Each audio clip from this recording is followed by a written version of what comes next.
টাকা কি শুধুই কাগজ, নাকি এটি স্বাধীনতার চাবিকাঠি? অনেক মানুষ সারা জীবন কষ্ট করে আয় করে, কিন্তু কিছু মানুষ অল্প সময় ধনী হয়ে যায়। পার্থক্য কোথায়? পার্থক্য হলো অর্থ ব্যবহারের কৌশলে।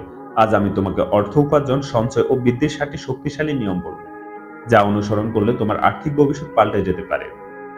1. আয়ের চেয়ে খরচ কম করো। ধনী হওয়ার প্রথম ধাপ হলো যত উপার্জন করো না কেন খরচ কমাতে শিখতে হবে।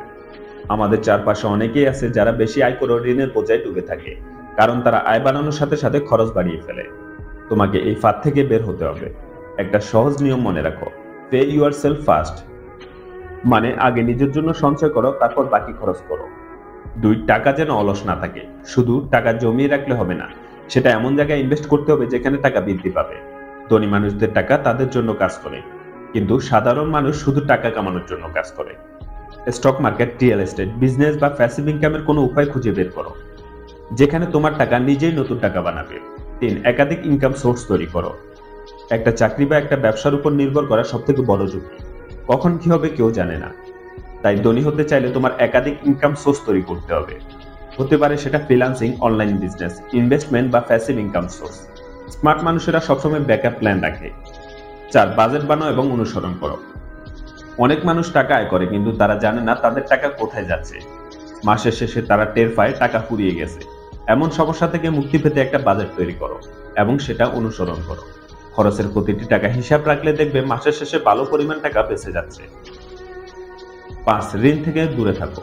স্মার্ট মানুষেরা কখনো এমন ঋণ নেয় না যা তাদের টাকা কমিয়ে দেয়, যেমন উচ্চ সুদে ক্রেডিট কার্ড লোন, অপ্রয়োজনীয় গাড়ির লোন।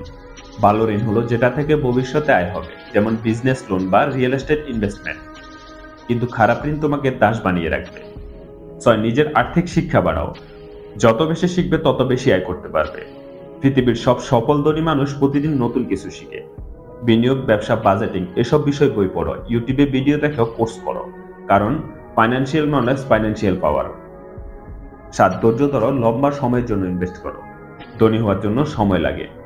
অনেকে রাতারাতি ধনী হওয়ার চেষ্টা করে এবং ভুল করে ফেলে, কিন্তু আসল রহস্য হলো ধৈর্য ধরে লম্বা সময়ের জন্য ইনভেস্ট করা। ওয়ারেন বাফেট বলেন, time in the market is more important than timing the market.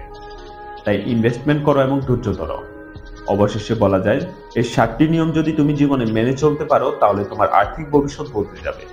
মনে রাখো, অর্থ শুধুমাত্র কাগজ নয়, এটা তোমার স্বাধীনতার চাবিকাঠি। আজ থেকে স্মার্ট সিদ্ধান্ত নাও এবং ধনী হওয়ার পথে এগিয়ে যাও। ধন্যবাদ।